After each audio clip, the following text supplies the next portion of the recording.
DK Shivakumar ಪಟ್ಟಾಭಿಷೇಕಕ್ಕೆ countdown ಶುರುವಾಗಿದೆ. ನಾಳೆ ಸಂಜೆ 4:05 ನೂತನ ಮುಖ್ಯಮಂತ್ರಿಯ ಪದಗ್ರಹಣ ನೆರವೇರುತ್ತೆ. ಹೀಗಾಗಿ ಬಂಡೆ ಬ್ರದರ್ ಡಿಕೆ ಸುರೇಶ್ ಪ್ರಮಾಣ ವಚನ ಕಾರ್ಯಕ್ರಮದ ಪರಿಶೀಲನೆ ನಡೆಸಿದ್ದಾರೆ.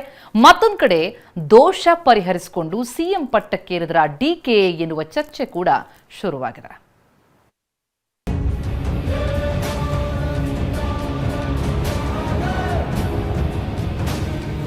ಕಾಂಗ್ರೆಸ್ನ ಕಟ್ಟಾಳು ಡಿಕೆ ಶಿವಕುಮಾರ್ ಅವರ ಕನಸು ಸಾಕಾರಗೊಳ್ಳೋದಕ್ಕೆ ಕ್ಷಣಗಣನೆ ಆರಂಭವಾಗಿದೆ.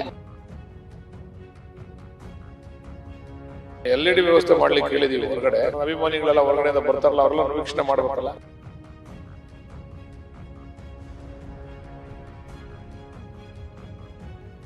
ಡಿಕೆ ಶಿವಕುಮಾರ್ ಸಿಎಂ ಪಟ್ಟಾಭಿಷೇಕಕ್ಕೆ ಕೌಂಟ್ಡೌನ್. ಬೆಂಗಳೂರಿನ ಲೋಕಭವನದ ಗಾಜಿನ ಮನೆಯಲ್ಲಿ ತಯಾರಿ. ಸಿಎಂ ಗದ್ದುಗೆಗೇರೋ ದಿನ ಹತ್ತಿರ ಆಗ್ತಾ ಇರೋ ಖುಷಿ, ರಾಜ್ಯದ ಚುಕ್ಕಾಣಿ ಹಿಡಿತೀವಿ ಅನ್ನೋ ಸಂಭ್ರಮ, ದಶಕಗಳ ಕನಸು ಈಡೇರಿದ ನೆಮ್ಮದಿ. ನಿಯೋಜಿತ ಸಿಎಂ ಡಿಕೆ ಶಿವಕುಮಾರ್ ಮಂದಸ್ಮಿತರಾಗಿದ್ದಾರೆ. ಮನೆ ಬಳಿ ಕಾರ್ಯಕರ್ತರ ದಂಡೆ ಹರಿದು ಬರ್ತಾ ಇದೆ. ಇತ್ತ ಡಿಕೆಶಿ ಪಟ್ಟಾಭಿಷೇಕಕ್ಕೆ ಬೆಂಗಳೂರಿನ ಲೋಕಭವನದ ಗ್ಲಾಸ್ ಹೌಸ್ ಸಿಂಗಾರಗೊಳ್ತಾ ಇದೆ. ಕಾಂಗ್ರೆಸ್ನ ಕಟ್ಟಾಳು ಕೆಪಿಸಿಸಿ ಅಧ್ಯಕ್ಷ ಡಿಕೆ ಶಿವಕುಮಾರ್ ಅವರ ಕನಸು ಸಾಕಾರಗೊಳ್ಳೋದಕ್ಕೆ ಕ್ಷಣಗಣನೆ ಆರಂಭವಾಗಿದೆ. ಜೂನ್ 3ನೇ ತಾರೀಕಿನಂದು ಸಾಯಂಕಾಲ 4 ಗಂಟೆಗೆ ಡಿಕೆ ಶಿವಕುಮಾರ್ ಅವರು ಮುಖ್ಯಮಂತ್ರಿಯಾಗಿ ಪದಗ್ರಹಣವನ್ನು ತೆಗೆದುಕೊಳ್ತಾರೆ. ಇದಕ್ಕೆ ಇದೀಗ ಲೋಕಭವನದಲ್ಲಿ ಪೂರ್ವಸಿದ್ಧತಾ ಕಾರ್ಯಕ್ರಮಗಳು ಪ್ರಾರಂಭವಾಗಿದ್ದಾವೆ. ಈಗಾಗಲೇ ಲೋಕಭವನಕ್ಕೆ ಎಲ್ಲ ರೀತಿಯ ಪರಿಕರಗಳು ಬಂದಿದ್ದಾವೆ. ಮೈಕ್ಗಳು, ತೋಟಗಾರಿಕಾ ಇಲಾಖೆಯಿಂದ ಹೂವಿನ ಪಾಟ್ಗಳು ಸೇರಿದಂತೆ ಎಲ್ಲ ಉಪಕರಣಗಳನ್ನ ಸಲಕರಣೆಗಳನ್ನ ತಂದು ಜೋಡಿಸುವಂಥ ಕೆಲಸಗಳು ಕೂಡ ಲೋಕಭವನದಲ್ಲಿ ಜೋರಾಗಿ ನಡೀತಾ ಇದೆ. ಸುಮಾರು 500ಕ್ಕೂ ಹೆಚ್ಚು ಮಂದಿಗೆ ಲೋಕಭವನದ ಒಳಭಾಗ ವಿಶೇಷವಾದಂಥ ಪಾಸನ್ನು ಕೊಟ್ಟು ಕಾರ್ಯಕ್ರಮದಲ್ಲಿ ಭಾಗಿಯಾಗೋದಕ್ಕೆ ಅವಕಾಶವನ್ನು ಕಲ್ಪಿಸಿಕೊಡಲಾಗ್ತಾ ಇದೆ.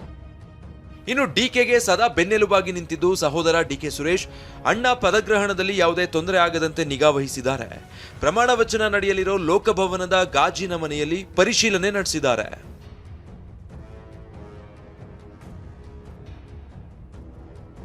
ಇನ್ನು ಪ್ರಮಾಣ ವಚನ ಸಿದ್ಧತೆ ಬಗ್ಗೆ ಮಾಗಡಿ ಶಾಸಕ ಬಾಲಕೃಷ್ಣ ಟಿವಿ9 ಜೊತೆ ಮಾತಾಡಿದ್ರು. ಲೋಕಭವನದ ಸುತ್ತಮುತ್ತ ಎಲ್ಇಡಿ ವ್ಯವಸ್ಥೆ ಮಾಡಲಾಗುತ್ತೆ ಅಂತ ಮಾಹಿತಿ ಹಂಚಿಕೊಂಡ್ರು. ಸರ್, ಪ್ರಿಪರೇಷನ್ ಆಸ್ ಯೂಶುವಲ್ ಆಗಿ ಅಧಿಕಾರಿಗಳು ಜವಾಬ್ದಾರಿ ತಗೊಂಡು ಮಾಡ್ತಾ ಇದ್ದಾರೆ.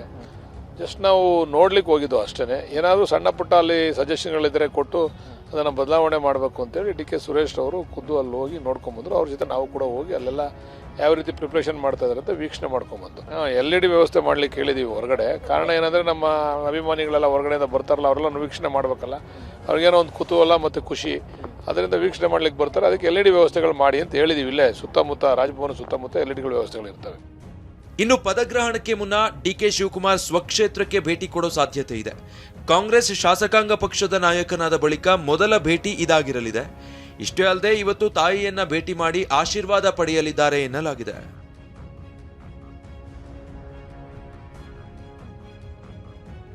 ಡಿಕೆ ನಿವಾಸದತ್ತ ಹರಿದು ಬರ್ತಿರೋ ಅಭಿಮಾನಿಗಳ ದಂಡು. ಹಸನ್ಮುಖಿಯಾಗಿ ಕಾಣಿಸಿಕೊಂಡ ಡಿಕೆ ಫ್ಯಾನ್ಸ್ ಫುಲ್ ಖುಷ್. ನಿನ್ನೆ ಬೆಳಗ್ಗೆ ದೆಹಲಿಗೆ ತೆರಳುವ ಮುನ್ನ ಡಿಕೆ ಶಿವಕುಮಾರ್ ಹೆಚ್ಚು ಹಸನ್ಮುಖಿಯಾಗಿ ಕಂಡ್ರು. ಬೆಂಗಳೂರಿನ ಸದಾಶಿವನಗರದಲ್ಲಿರೋ ನಿವಾಸದ ಬಾಲ್ಕನಿಗೆ ಬೆಳಗ್ಗೆ ಬಂದು ನಿಂತಿದ್ರು. ಆಗ ಡಿಕೆ ಶಿವಕುಮಾರ್ ಮಂದಹಾಸ ಬೀರಿದ್ರು. ಅಭಿಮಾನಿಗಳು ಕಾರ್ಯಕರ್ತರತ್ತ ಕೈ ಸನ್ನೆ ಮಾಡ್ತಾ ಹ್ಯಾಪಿ ಮೂಡ್ನಲ್ಲಿದ್ರು. ಸಿಎಂ ಪಟ್ಟದ ಕನಸು ನನಸಾಗ್ತಾ ಇರೋ ಸಂತೋಷ ಡಿಕೆ ಮುಖದಲ್ಲಿ ಎದ್ದು ಕಾಣ್ತಿತ್ತು.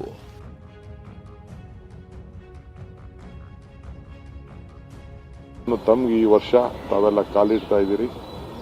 ಸೊ ನಿಮ್ಮೆಲ್ಲರೂ ಕೂಡ ಶುಭವಾಗಲಿ, ಯಶಸ್ಸಾಗಲಿ. ಕರ್ನಾಟಕದ ಕೀರ್ತಿಯನ್ನು ಎಲ್ಲರೂ ಕೂಡ ಕಾಪಾಡಬೇಕು. ಅವೆಲ್ಲ ಆಮೇಲೆ ಚರ್ಚೆ ಮಾಡೋಣ, ಈಗೆಲ್ಲ ಚರ್ಚೆ ಮಾಡೋದಲ್ಲ. ಸೊ ದೆಹಲಿಗೆ ನಾನು ಸಿದ್ದರಾಮಯ್ಯ ಸಾಹೇಬರು ಹೋಗ್ತಾ ಇದ್ದೀವಿ. ಕೆಲವರು ಗೌರ್ಮೆಂಟ್ ದೊಡ್ಡ ದೊಡ್ಡ ಸ್ಕೂಲ್ಗೆ ಹೋಗ್ತಾ ಇದ್ದಾರೆ. ಅವ್ರದ್ದು ಸಾಧನೆ ಏನು, ನಮ್ಮ ಸಾಧನೆ ಏನು ಅಂತೇಳಿ ನೀವು ಕಳ್ಕೊಳ್ಬಾರ್ದು. ಅವ್ರಕ್ಕಿನ್ನ ಕೂಡ ಇವತ್ತಿನ ಕಾಲದಲ್ಲಿ ನಮ್ಮ ಟೀಚರ್ಸು ಕೂಡ ಉತ್ತಮವಾಗಿ ನಿಮಗೆ ಪಾಠ ಪ್ರವಚನ ಮಾಡಿದ್ದಾರೆ. SLCಗಳಲ್ಲಿ ಎಷ್ಟು ಅಂಕಗಳನ್ನು ಪಡೆದಿದ್ದೀರಿ ಅದು ಕೂಡ ಇದೆ. ದೋಷ ಪರಿಹರಿಸಿಕೊಂಡು ಸಿಎಂ ಪಟ್ಟಕ್ಕೇರಿದ್ರ ಡಿಕೆ ಶಾಪ ವಿಮೋಚನೆಗಾಗಿ ಹರಕೆ ಕಟ್ಟಿಕೊಂಡ ಅಭಿಮಾನಿ. ಡಿಕೆ ಶಿವಕುಮಾರ್ ಮಹಾ ದೈವ ಭಕ್ತ, ಪ್ರಾರ್ಥನೆ ಹಾಗೂ ಪ್ರತಿಫಲದ ಮೇಲೆ ನಂಬಿಕೆ ಇಟ್ಟವರು. ಇಂಥ ಡಿಕೆ ಈ ಹಿಂದೆ ಮೈಲಾರಲಿಂಗೇಶ್ವರನ ಕೋಪಕ್ಕೆ ಗುರಿಯಾಗಿದ್ರಾ ಅನ್ನೋ ಪ್ರಶ್ನೆ ಸೃಷ್ಟಿಯಾಗಿದೆ. ವಿಷಯ ಅಂದ್ರೆ ಪ್ರತಿ ವರ್ಷ ಮೈಲಾರ ಲಿಂಗೇಶ್ವರ ಕಾರ್ಣಿಕ ನುಡಿಯಲಾಗುತ್ತೆ. 2018ರಲ್ಲಿ ಡಿಕೆ ಕಾರ್ಣಿಕ ಕೇಳಲು ಹೆಲಿಕಾಪ್ಟರ್ನಲ್ಲಿ ಬಂದಿದ್ರು. ದೇಗುಲದ ಮೇಲೆ ಹೆಲಿಕಾಪ್ಟರ್ ಹಾರಿದ್ರೆ ಅದನ್ನ ಅಪಶಕುನ ಅಂತಲೇ ನಂಬಲಾಗುತ್ತೆ.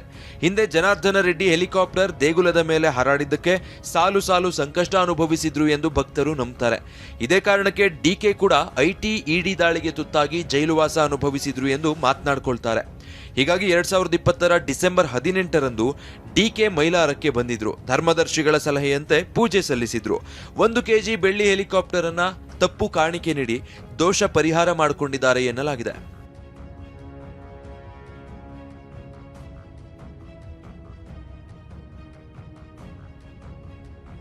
ಇನ್ನು ಡಿಕೆ ಶಾಪ ವಿಮೋಚನೆಗಾಗಿ ಹರಕೆ ಕಟ್ಟಿಕೊಂಡಿದ್ದ ಭಕ್ತ ರಾಜು ತಮ್ಮಣ್ಣನವರ್ ಎಂಬಾತ ಮೊಣಕಾಲಿನಲ್ಲಿ ಸನ್ನಿಧಿ ಸುತ್ತಾಕಿ ಸೇವೆ ಸಲ್ಲಿಸಿದ್ದಾರೆ.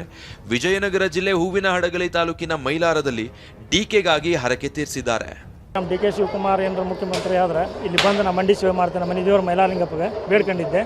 ಈಗ 2.5 ವರ್ಷದಿಂದ ನಾನು ಅವ್ರು ಆಗ್ತಾರಂತ ಮಾಡಿದ್ವಿ. 2.5 ವರ್ಷಕ್ಕೆ ಆಗಲಿಲ್ಲ. ಈಗ ಅವರ ಕನಸು ನೆನಸಾಗಿದೆ. ನನ್ನ ಆಸೆ ಈಡೇರಿದೆ. ಅದಕ್ಕೆ ಮೈಲಾರಲಿಂಗ ಸ್ವಾಮಿಗೆ ನನ್ನ ಮಂಡಿ ಸೇವೆಯನ್ನು ಸಲ್ಲಿಸಿದೆ. ಡಿಕೆ ಶಿವಕುಮಾರ್ ಪದಗ್ರಹಣಕ್ಕೆ ಕೌಂಟ್ಡೌನ್ ಶುರುವಾಗಿದೆ. ನಾಳೆ ಸಂಜೆ 4:05 ಡಿಕೆ ನೂತನ ಸಿಎಂ ಆಗಿ ಪ್ರಮಾಣ ವಚನಕ್ಕೆ ಭರ್ಜರಿ ಸಿದ್ಧತೆಯೂ ನಡೆದಿದೆ. ಪ್ರಸನ್ನ ಜೊತೆ ಹರೀಶ್, TV9 ಬೆಂಗಳೂರು.